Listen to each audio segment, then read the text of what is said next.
vamos a hacerlo, digamos que de manera muy consciente y siempre con la premisa enfrente de que siempre vamos a sugerir el consumo de alimentos naturales que procesados, pero en esta vida ajetreada en la que vivimos, en esta vida en la que lo menos que hay es tiempo, vamos a buscar que de repente sí hay opciones, simplemente hay que entender cómo tomarlas de productos que vienen en algún tipo de paquete o que han sido sometidos a algún tipo de estas técnicas de conservación, ¿no? Entonces, el día de hoy vamos a estar hablando de eso, alimentos enlatados, envasados, congelados, con nuestra ingeniera de casa, nutrióloga Yolanda Castro. Y antes de seguir con el programa, nos vamos a ir con la siguiente sección. Rápido, fácil y muy nutritivo. Anota el lunch de hoy. Las guerras napoleónicas.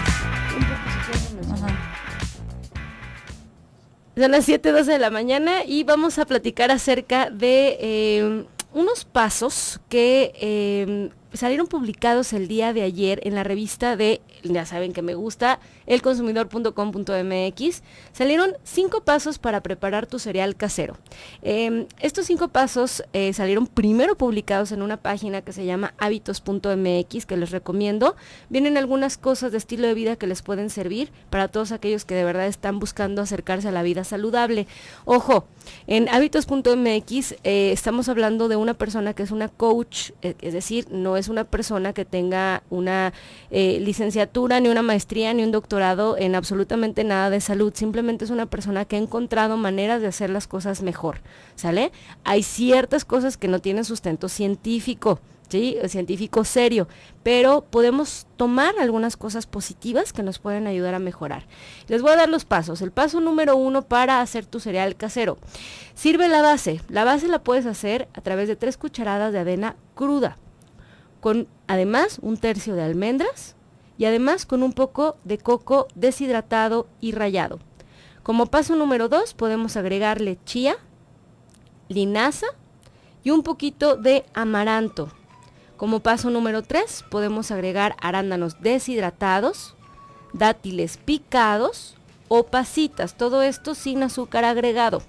Como paso número 4 podemos agregar un poco de manzana picada, cocoa en polvo o canela, y por último podemos agregar algún tipo de leche vegetal que pudiera ser una leche de arroz, de almendras o de coco.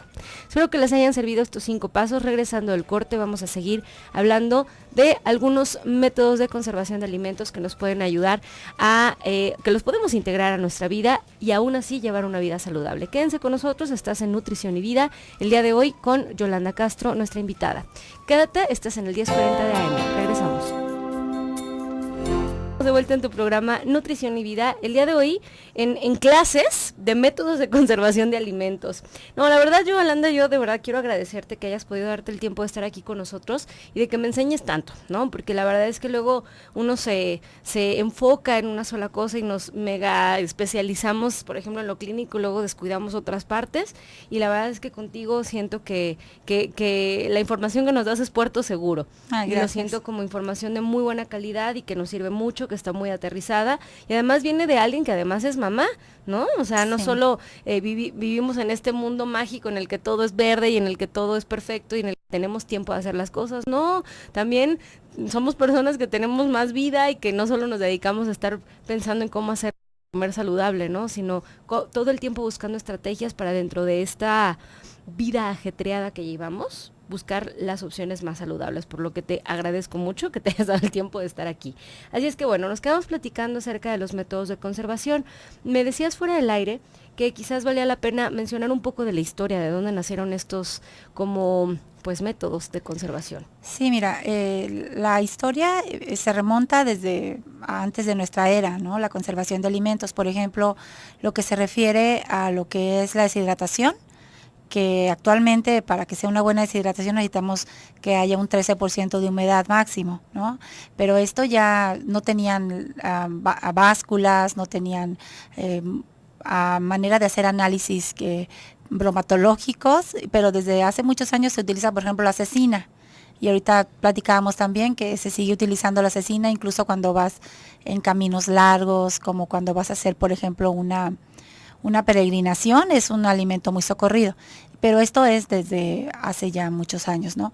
Pero tenemos un parteaguas en la historia de los alimentos en la conservación con un señor que se llama Nicolas Appert, que cuando Napoleón Bonaparte estaba peleando ya sus guerras napoleónicas en Francia, convocó para encontrar una forma de conservar los alimentos de una manera segura, porque sus chicos que iban a ir a la guerra, pues necesitaban comer.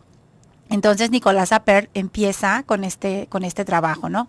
Y es como nace el papá, digamos ahora, de la primer lata, que fue un recipiente de cristal que de alguna manera se sigue utilizando para un poquito de esterilización ahora en las técnicas de esterilización, pero que dio de comer a los soldados de aquella época. Claro, tenía algunas desventajas. Por ejemplo, las desventajas que tenía, que como era de vidrio, pues se quebraba, ¿no?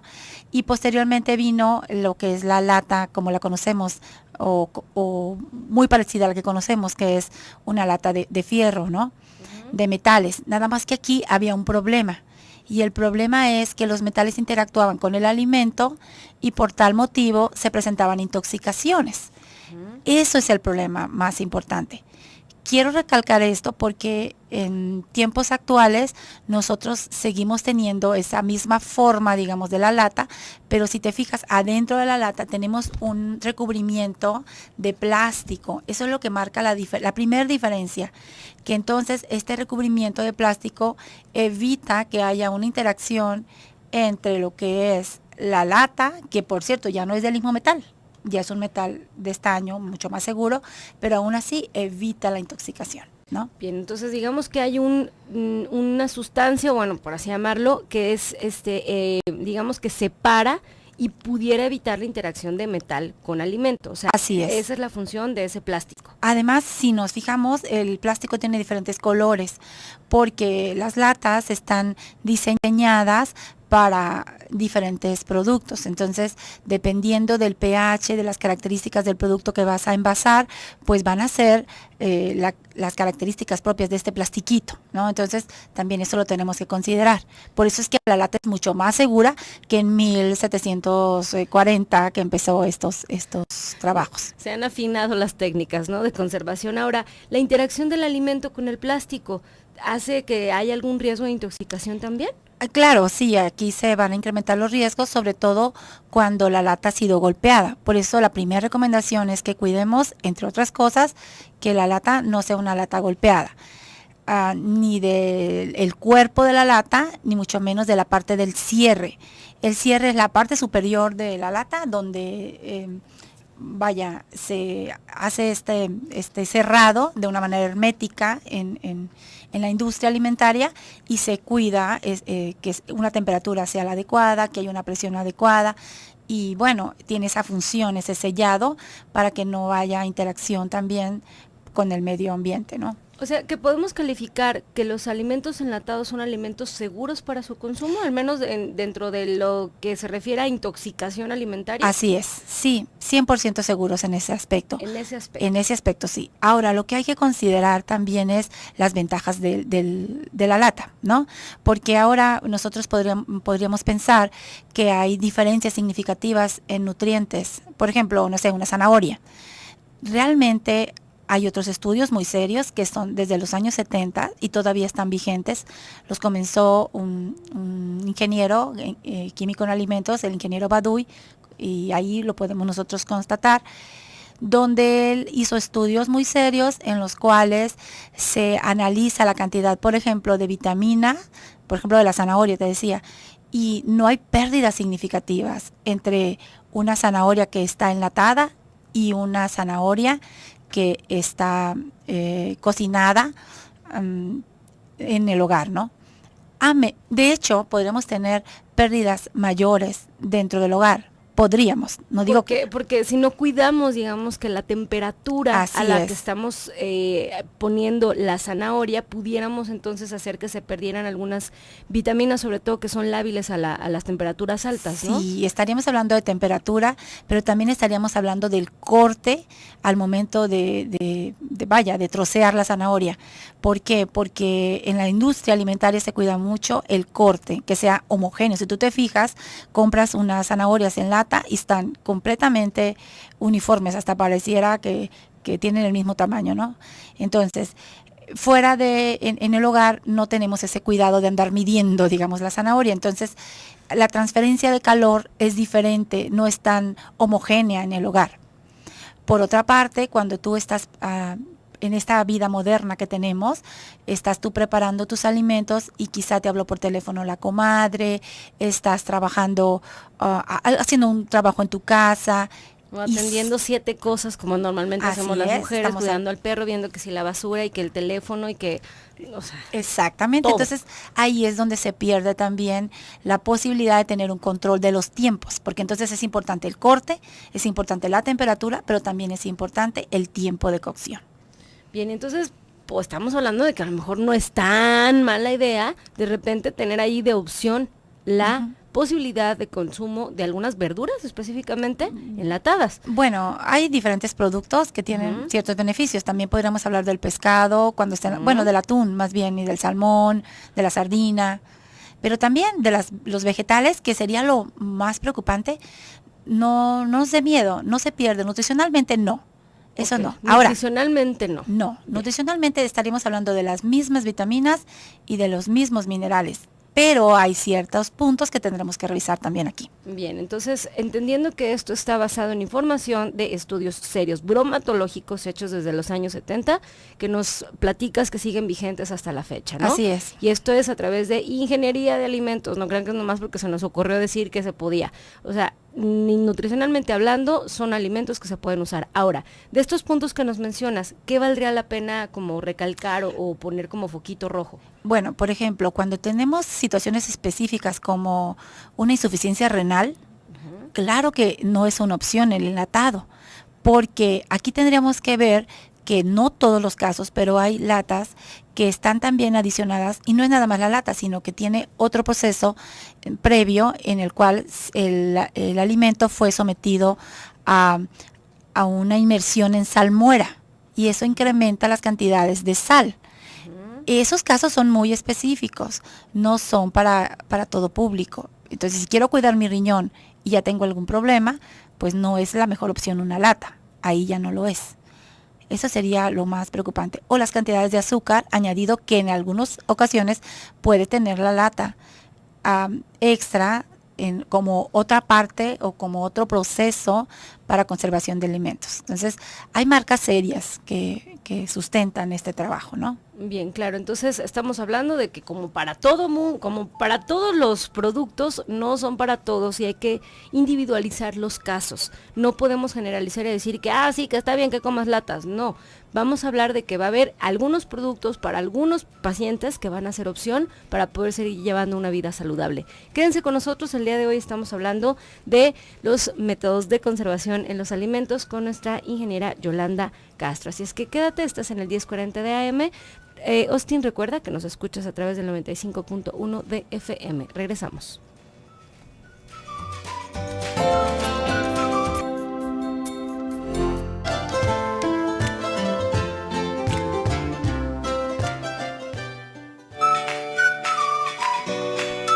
(7:34 de la mañana), estamos de vuelta en tu programa Nutrición y Vida. El día de hoy hablando de un tema muy, muy interesante acerca de cómo elegir de manera saludable, por así llamarlo, alimentos que sean enlatados, congelados o que hayan tenido o que hayan sido sometidos a algún método de conservación. Estábamos hablando acerca de los enlatados, ya dijimos que pues no son tan mala idea, ¿no? Porque al menos están o fueron procesados bajo ambientes controlados, tanto de temperatura como de conservación, etcétera, ¿no? Entonces, quisiera que nos platicaras acerca de, bueno, ya dijimos que las verduras pueden ser una buena opción, que no son para todos los pacientes, porque va a haber ciertas condiciones clínicas que no nos permitan el consumo de, por ejemplo, alimentos que estén en salmuera. Pero, por ejemplo, vamos hablando de los pescados, que de hecho ahorita Edna nos acaba de preguntar que qué opinamos del atún enlatado y sobre el mercurio del atún, y que si se puede o pudiera ser algo saludable comerlo al menos una vez al mes. ¿Qué nos puedes decir acerca de los pescados enlatados, Yolanda? Bueno, yo creo que es una muy buena opción, sobre todo el atún, el salmón y la sardina. ¿Por qué?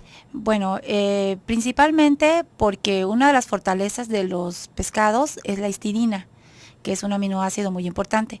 y que es muy importante, pero también es muy sensible al calor y al maltrato que se le dé al pescado en el momento de trasladarlo de un lugar a otro. Si nosotros estamos aquí en esta zona de Guadalajara sobre todo y estamos lejos de la playa, es una muy buena opción para nosotros, las personas que vivimos en esta ciudad tan enorme y tan difícil de tener ese pescado fresco, ¿no?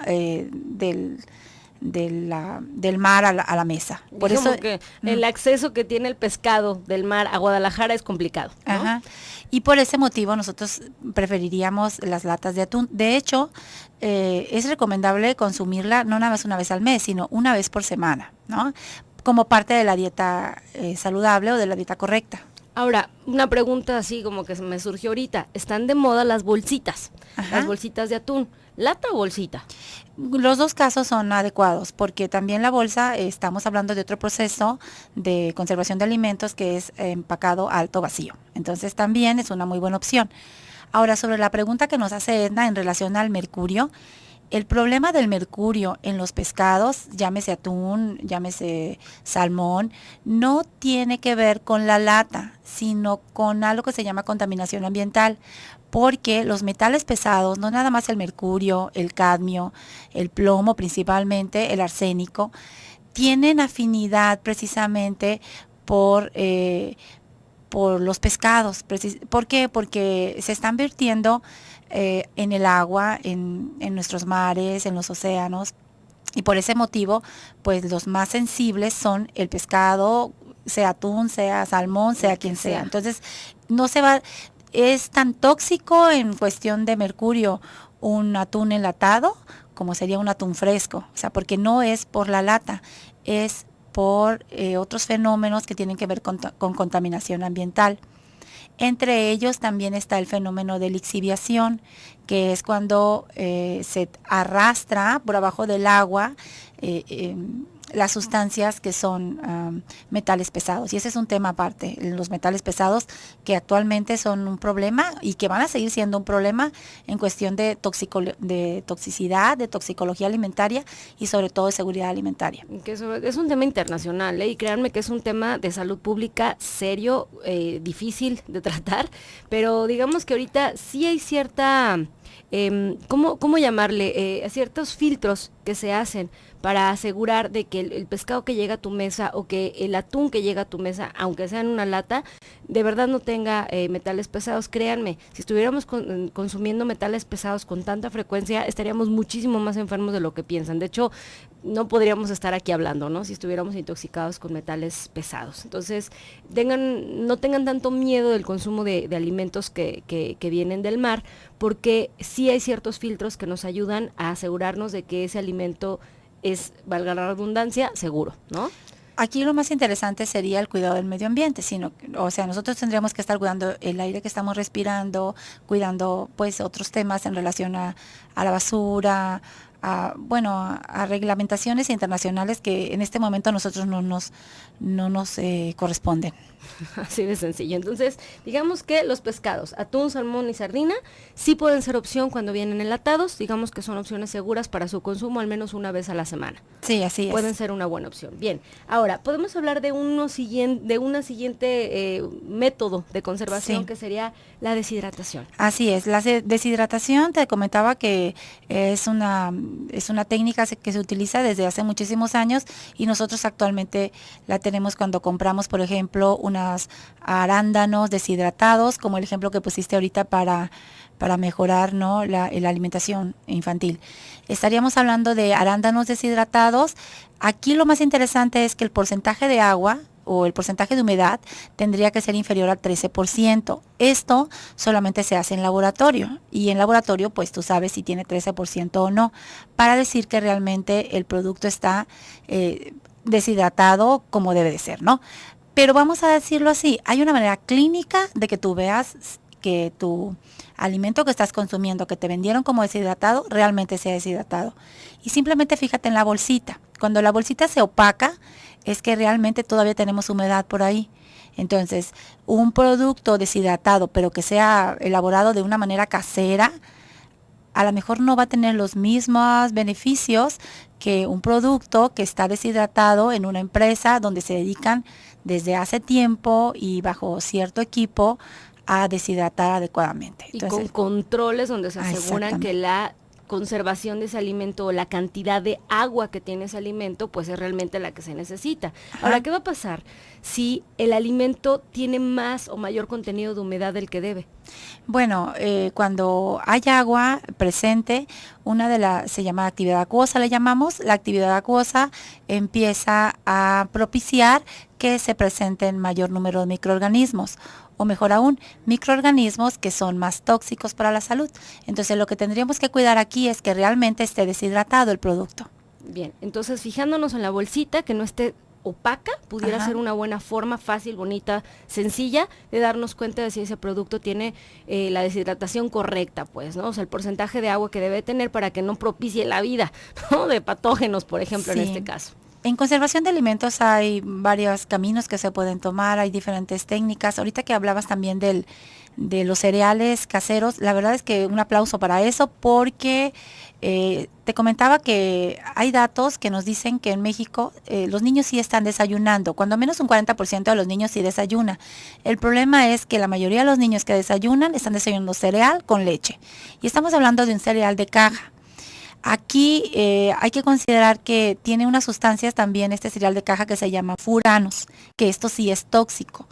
Y por tanto, nosotros al tener un cereal tipo casero como el que está sugiriendo, nos evitamos este furano, ¿no? Entre otras cosas que tiene también el cereal. Este consumo de furanos, ¿no? Ahora, ojo, el tema con los cereales de caja, Yoli, no me vas a dejar mentir, es la cantidad exagerada de azúcar. De azúcar añadido.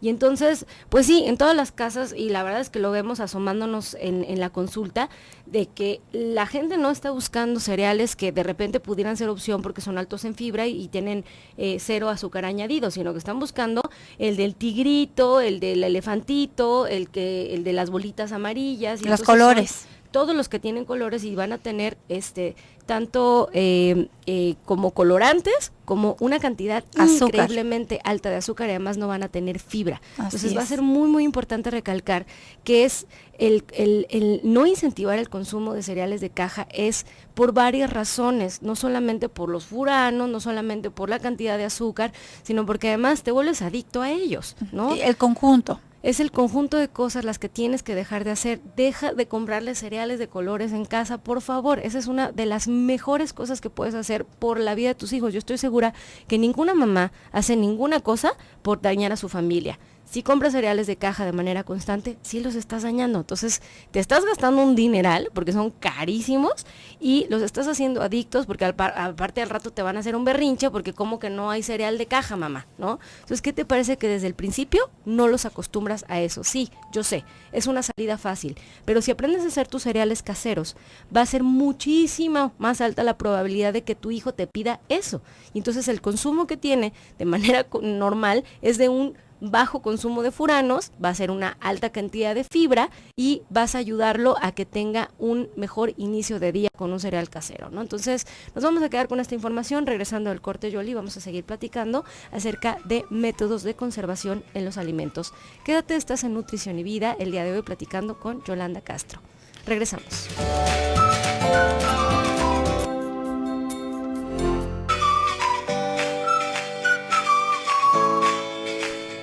7:50 de la mañana, estamos de vuelta en tu programa Nutrición y Vida, tu espacio en el que el día de hoy estamos hablando de un tema muy interesante que es conservación de alimentos, y nos quedamos platicando acerca de los alimentos deshidratados, que ya dijimos que hay formas fáciles de saber si realmente tienen el contenido de agua que deberían.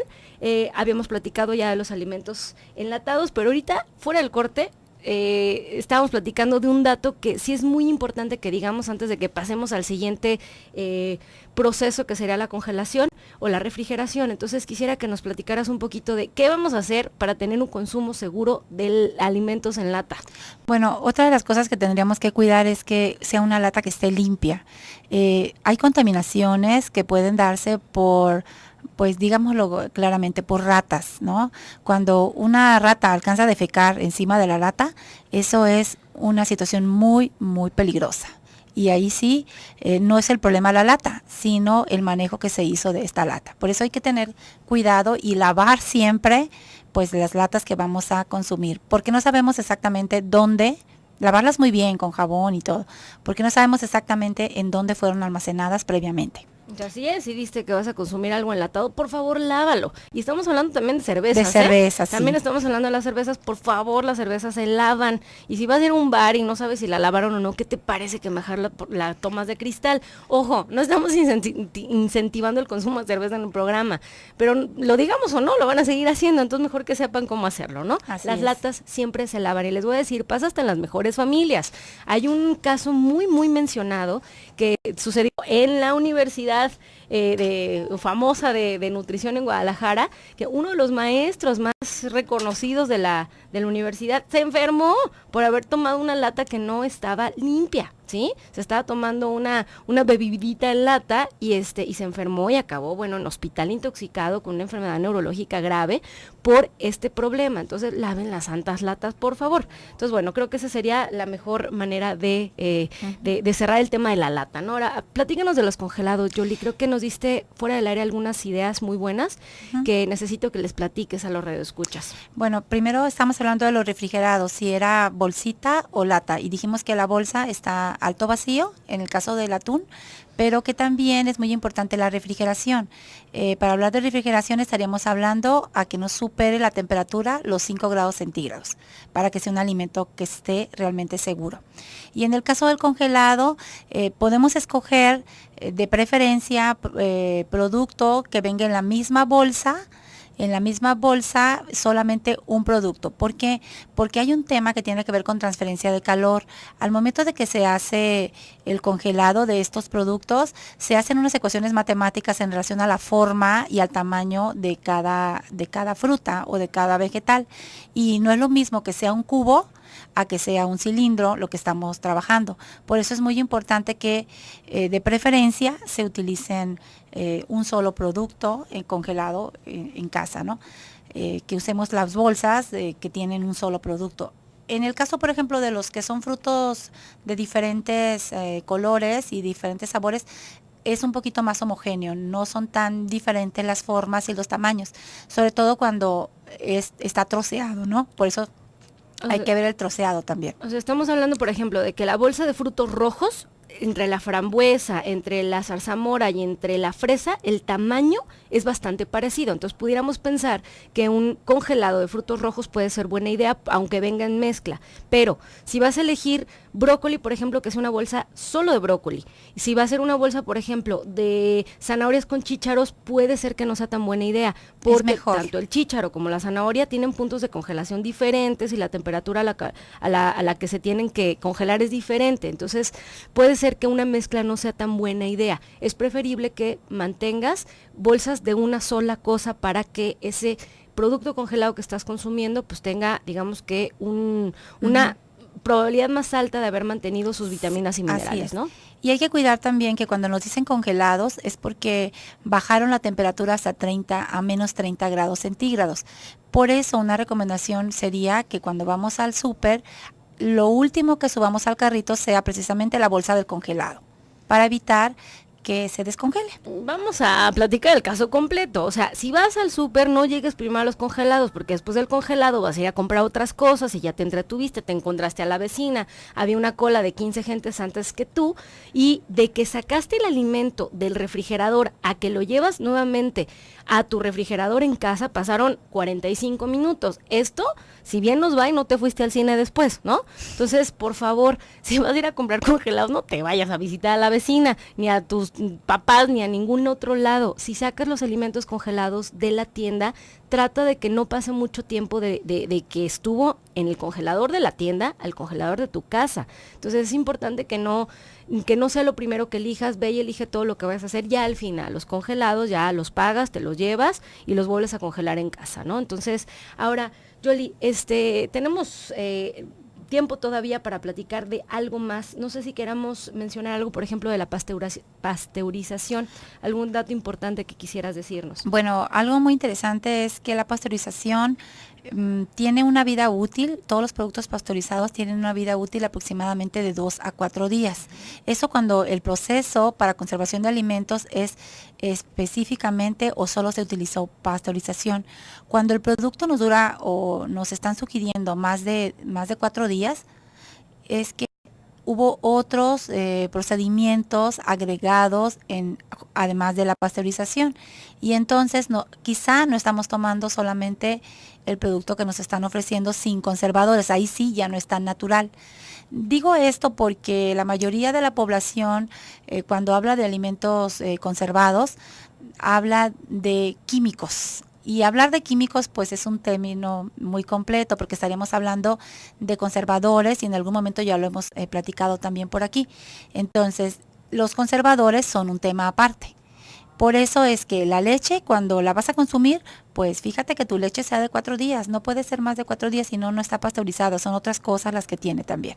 Bien, muy, muy importante. Entonces, las leches no duran más de 4 días. Si solo están pasteurizadas, el proceso dura 4 días, punto. Entonces, hay que estarnos fijando en las fechas. Así es. Bien. Es muy importante la fecha. ¿Dónde vamos a encontrar la fecha de la cajita? ¿Dónde la vemos? ¿Qué Bueno, dice? La fecha viene, dependiendo del producto, nos la presentan en la parte inferior del recipiente o en algunos productos en la parte superior. Es cuestión nada más de buscarle. Que dice fecha de caducidad, de la fecha que estás hoy, si ya pasaron más de 4 días de lo que dice, es ya no, ¿sí? No puede ser. Es muy importante que productos pasteurizados no pasen de 4 días. Eso sería de verdad importante recalcarlo. Y bien, ¿algún otro método o algún otro dato que quisieras mencionar, Yoli, que es importante que digas, híjole, no pueden quedarse los radioescuchas sin escuchar esto? Bueno, tenemos también, hay varios métodos todavía que tendríamos que ver, pero está por ejemplo la liofilización, en la cual el producto, entre otras cosas, cambia de forma por este procedimiento,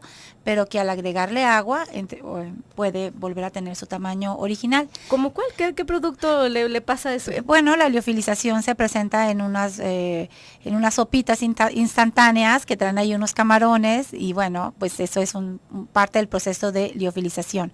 Aquí lo que hay que considerar es que la liofilización tiene que encontrar la forma de recuperar la forma original que tenía el producto o el alimento. Y ahí sí, yo sí sugiero que todo lo que sea liofilizado, sobre todo en cuestión de sopas, pues lo analicemos, porque no vuelve a ser igual y además tiene mucha sal. Eso sí, bien. Cuando Yolanda, ya no se parezca, ya no. Ya no es. Yoli, tus datos, por favor. Bueno, mi teléfono es 33 11 57 05 49. Nuevamente, por favor. 33 11 57 05 49. 0549, ella es Yolanda Castro, nuestra invitada de cada mes, ingeniera en alimentos, pero además ella es nutrióloga dedicada a la nutrición clínica. 3311 57 05 49. Los vamos a dejar en un programa más del doctor Gilberto Priego. Yolanda, te agradezco muchísimo la información que nos diste el día de hoy. Un placer, Luisa. Bien, que tengan un excelente día.